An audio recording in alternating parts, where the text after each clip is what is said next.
की जय। सूत जी महाराज शौनक ऋषि को ऋत्वाक मुनि के द्वारा रेवती नक्षत्र को श्राप है, उसका कथा सुनाते हैं। अंतिम भाग गांडार योग कहा गया है। उन योग में उनके यहाँ पुत्र का जन्म हुआ, क्योंकि अगर और वो बालक भी शोक से सिक्त हो गया। जन्म लेने के बाद वह बच्चा तुरंत बीमार हो गए। क्यों? वह बच्चा का जन्म हुआ है गंडमूल योग में। रोगग्रस्त हो गए। वह बालक के माता पिता भी बालक के ताप के कारण बीमार हो गए। अगर घर में आपका पुत्र का सही तिथि, सही लग्न, सही नक्षत्र में जन्म नहीं हुआ है तो उसका ताप, संताप माता पिता भाई सब पे पड़ता है। माता पिता भी रोगी हो गए, बड़े दुखी थे। उस बालक ने अपने माता पिता को रोगी देख करके बड़े दुखी हुए। एक दिन ऋत्वाक मुनि ने गर्ग ऋषि के पास गया और गर्ग ऋषि से पूछा, मेरे दुख के कारण क्या है? गर्ग मुनि कहते हैं, ऋत्वाक आपके दुख का कारण कोई और नहीं, आपका जो पुत्र है वही आपका दुख का कारण है। आपके पुत्र का रेवती नक्षत्र के अंतिम भाग में गंडमूल योग में जन्म हुआ। इसी कारण से पूरा परिवार रोग शोक से घिरे हैं। गर्ग जी की बात सुनकर महाऋत्वाक क्रोधित हो गए और उन्होंने रेवती नक्षत्र को श्राप दिया।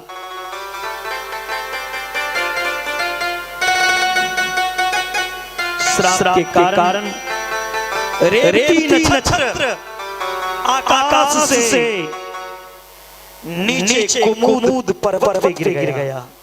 रेवती नक्षत्र कुमुद पर्वत पर जो रेवती नक्षत्र का गिरना हुआ, जिससे कुमुद पर्वत का नाम पड़ गया रेवतक।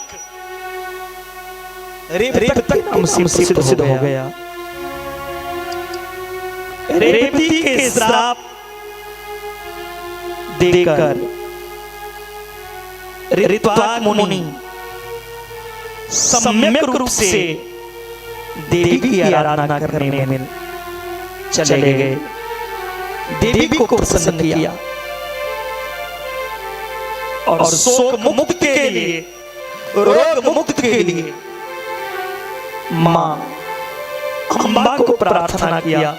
ऋत्वाक मुनि ने रेवती नक्षत्र के शरीर से एक तेज का जन्म हुआ। वह तेज बड़ी सुंदर कन्या को जन्म दी। उस कन्या का नाम रेवती रखा गया।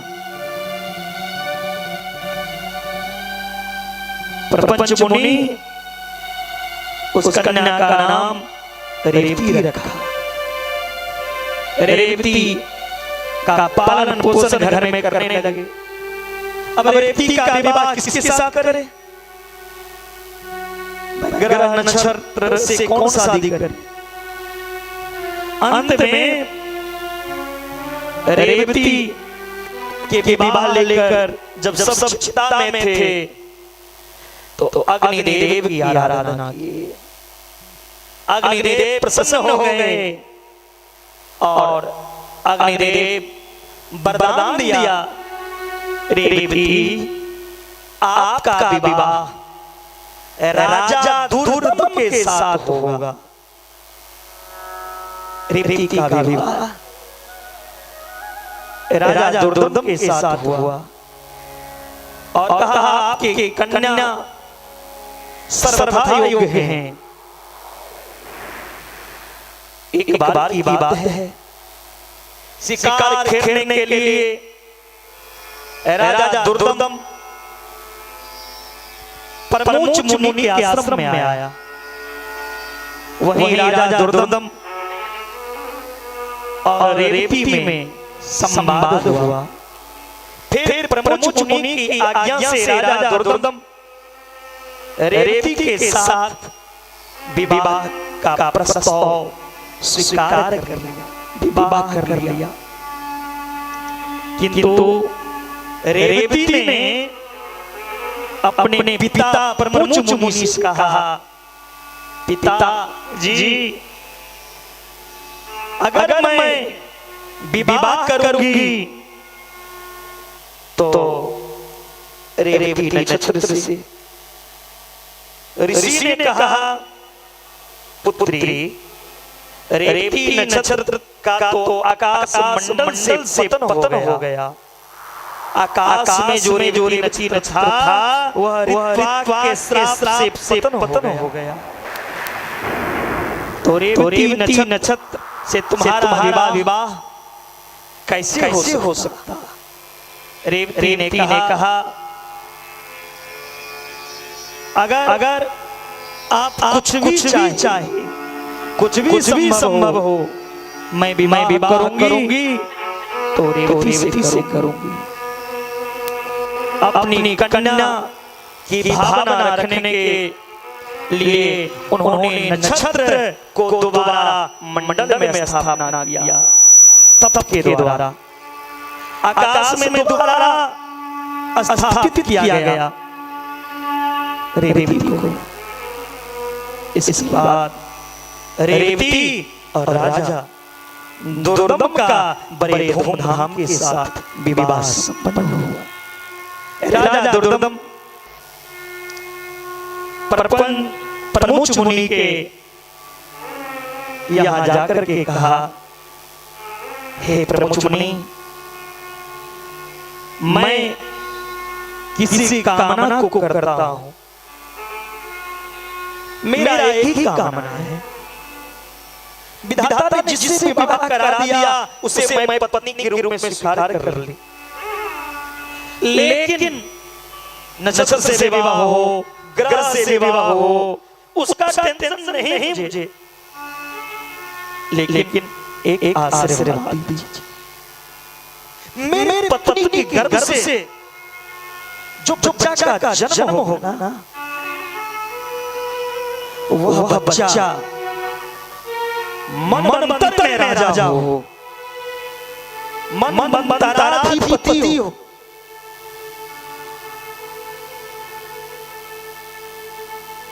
यह आशीर्वाद चाहता हूं।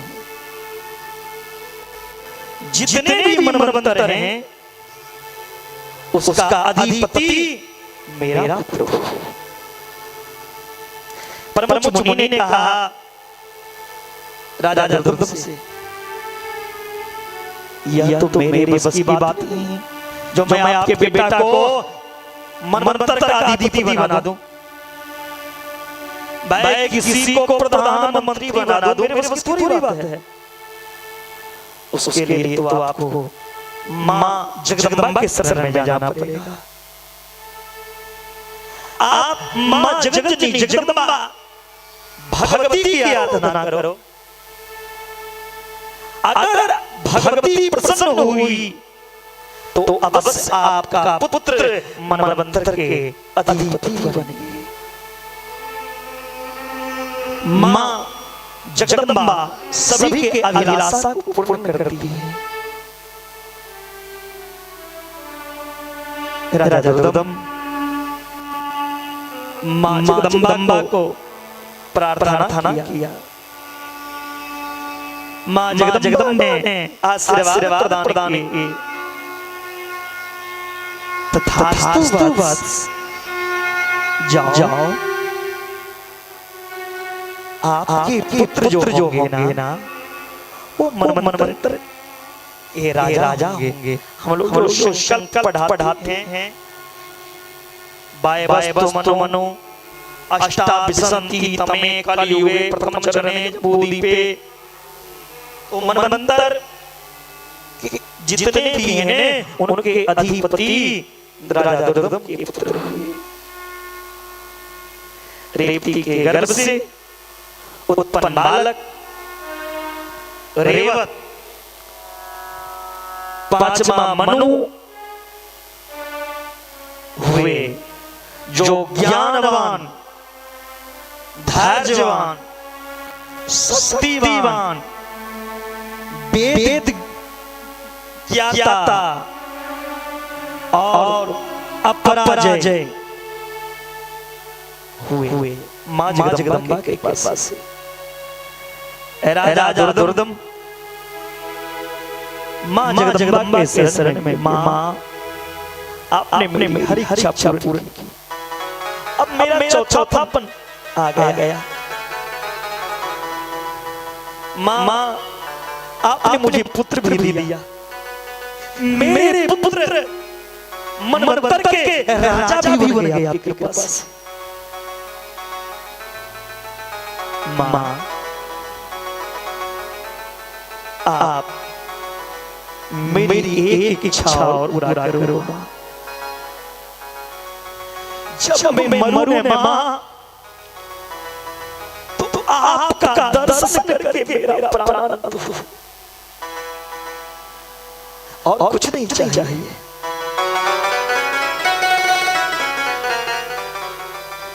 मां जगदम्बा ने कहा, पुत्र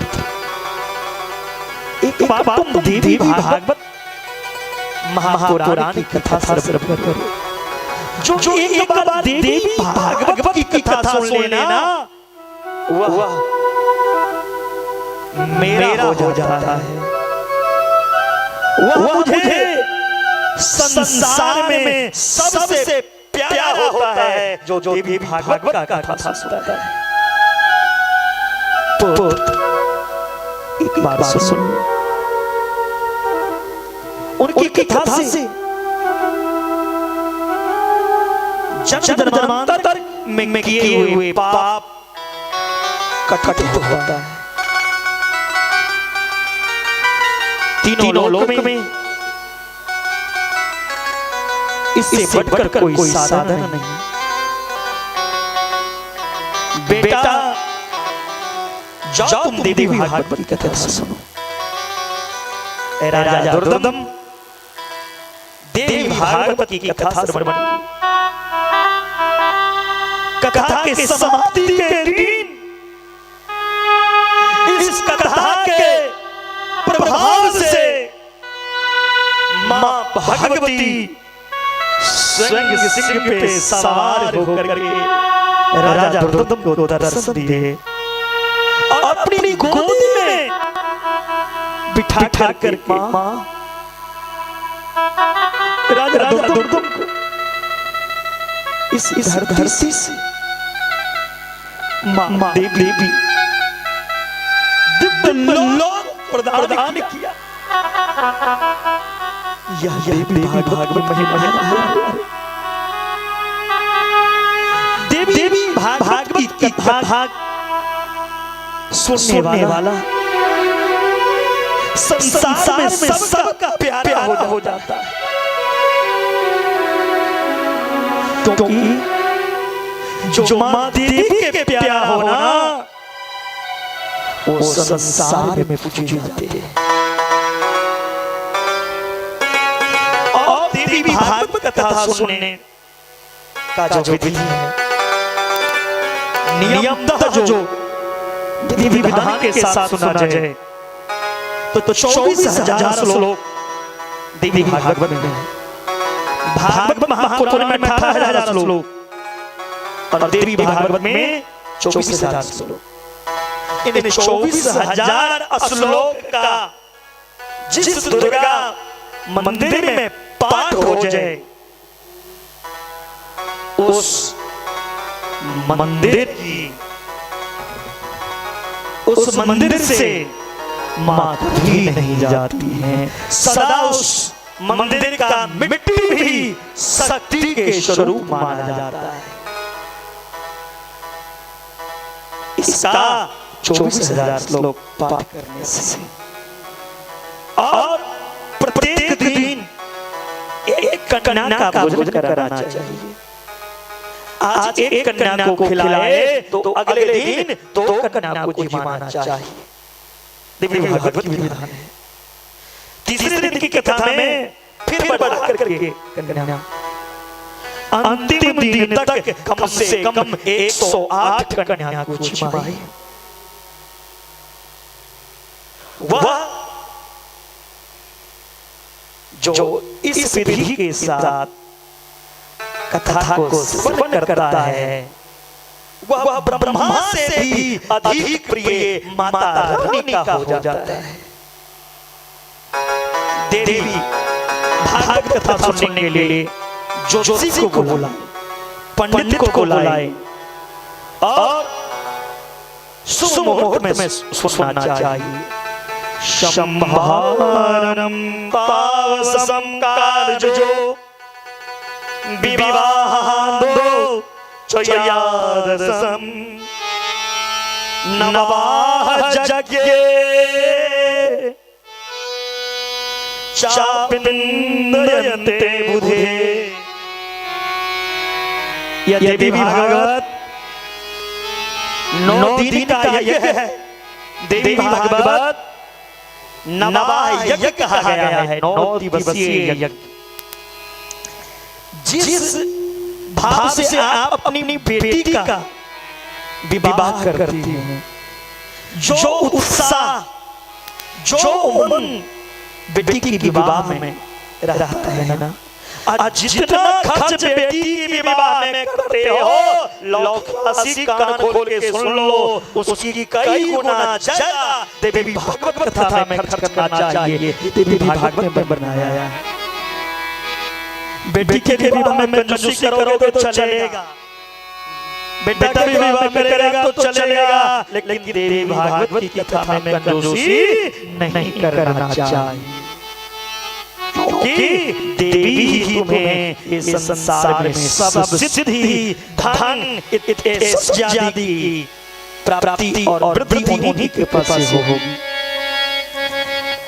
बुद्धिमान मनुष्य को चाहिए श्रद्धापूर्वक देवी भागवत कथा में आकर दान करे और मनन करे, सूर्य की उपासना करे। चाहे गणेश का भक्त हो, चाहे शिव का भक्त हो, या राम का भक्त हो, या कृष्ण का भक्त हो, या हनुमान का भक्त हो, अंतिम समय भी उन्हें देवी के शरण में अवश्य जाना चाहिए। किसी का भक्त क्यों ना हो, प्यारे राम में, कृष्ण में और भगवती में कोई अंतर नहीं समझना। आरती गाते हो तो आरती में क्या कहते हो? राम कृष्ण तो सीता ब्रज रानी राधा। वही राधा है, वही भगवती के अंश से राम हुए, वही भगवती के अंश से कृष्ण हुए, जिनकी कथा आप कल श्रवण करेंगे। इसलिए निंदा किसी देवता का नहीं करना चाहिए, निष्ठा सभी में होना चाहिए।